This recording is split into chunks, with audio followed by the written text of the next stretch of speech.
नमस्कार। आज हम परम गुप्त ज्ञान का सार श्रोत के एक बहुत ही खास हिस्से पर बात करेंगे।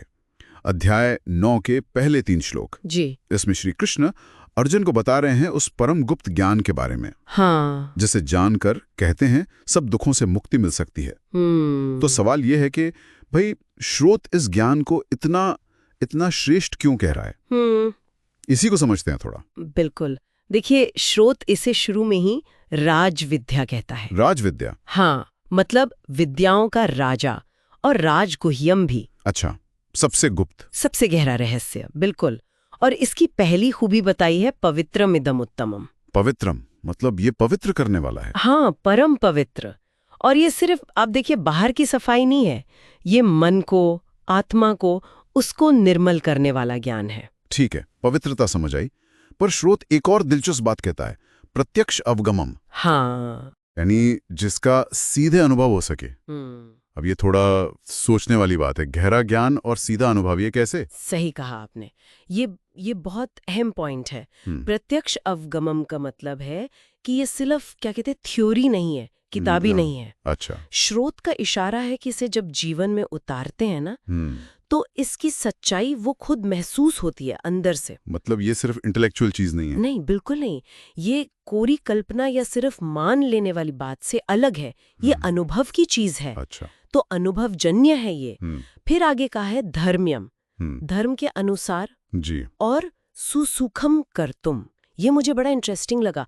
करने में बहुत सुखदायक या सरल। हाँ, सुसुखम कर्तुम। इतना गहरा गुप्त ज्ञान और करने में सरल, ये थोड़ा विरोधाभासी नहीं लगता? देखिए, धर्म्यम का मतलब तो हुआ कि ये नैतिक है, हाँ, आध्यात्मिक सिद्धांतों के अनुरूप है, हाँ, मतलब सही रास्ते पर ले जाने वाला। ठीक है। और सुसुखम कर्तुम, यहाँ सरल का मतलब शायद ये नहीं कि बिना मेहनत के मिल जाए। हाँ, ये तो नहीं होगा। हाँ, शायद मतलब ये है कि इसका जो रास्ता है वो स्वाभाविक है। इसमें कोई बहुत जटिल कर्मकांड या शरीर को कष्ट देने वाले हठ योग वैसी बाहरी मुश्किलें नहीं हैं। अच्छा, तो ये आंतरिक चीज ज्यादा है। बिल्कुल।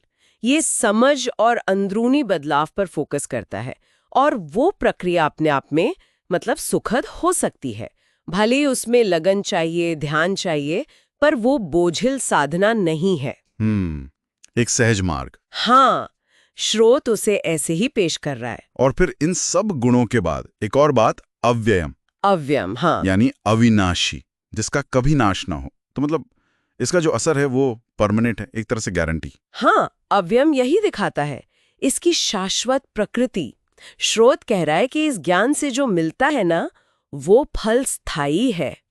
वो समय के साथ कम नहीं होता, खत्म नहीं होता, जैसे दुनिया की बाकी चीजें होती हैं। सही बात है। तो ये इसे बाकी सारे सुखों या लाभों से बिल्कुल अलग बना देता है। तो ये सारी बातें, पवित्रता, सीधा अनुभव, धर्म के अनुसार, करने में सहज और हमेशा रहने वाला, ये तो वाकई इसे असाधारण बनाती हैं। जी। लेकिन इतनी तारीफ के ठीक बाद स्रोत एक एक तरह की शर्त लगाता है या चेतावनी देता है, श्रद्धा के बारे में। हाँ, ये बहुत महत्वपूर्ण है। अश्रद्धादानः पुरुषः, ये क्यों?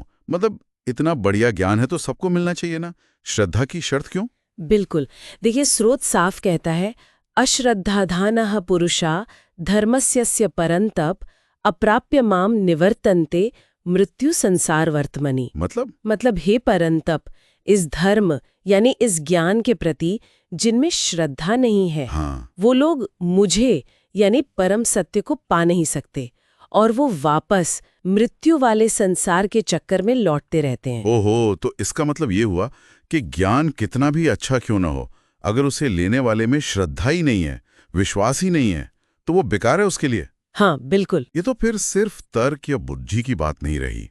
सही कहा। श्रोत देखिए, ज्ञान की उपलब्धता और उसे पाने की जो पात्रता है, दोनों पर जोर दे रहा है। श्रद्धा शायद वो खुलापन है, वो ग्रहण करने की क्षमता है, जो व्यक्ति को उस प्रत्यक्ष अनुभव के लिए तैयार करती है, जिसकी बात हमने पहले की। अच्छा, तो ये प्रत्यक्ष अनुभव और श्रद्धा जुड़े हुए हैं? हाँ, मेरे ख्याल से तो जुड़े हैं। बिना श्रद्धा के शायद व्यक्ति सुनेगा तो, पर उसे अपनाएगा नहीं, वो अंदर उतरेगा नहीं।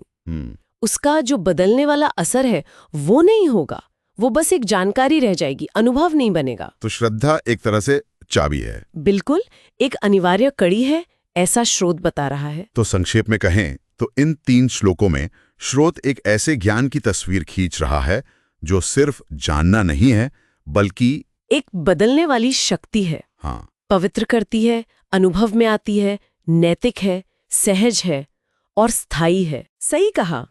और इस शक्ति को पाने की जो कुंजी है, वो स्रोत के हिसाब से व्यक्ति के अंदर की आस्था, उसकी श्रद्धा में है। तो ये सिर्फ दिमाग का खेल नहीं है। नहीं, ये ज्ञान के बौद्धिक पहलू के साथ साथ उसके भावनात्मक और अनुभवात्मक पहलू पर भी उतना ही जोर देता है। ये बताता है कि ज्ञान पाना सिर्फ जानकारी इकट्ठा करना नहीं है, ये एक अंदर की यात्रा है। और ये एक सवाल छोड़ जाता है मन में कि स्रोत जिस श्रद्धा की बात कर रहा है वो असल में है क्या?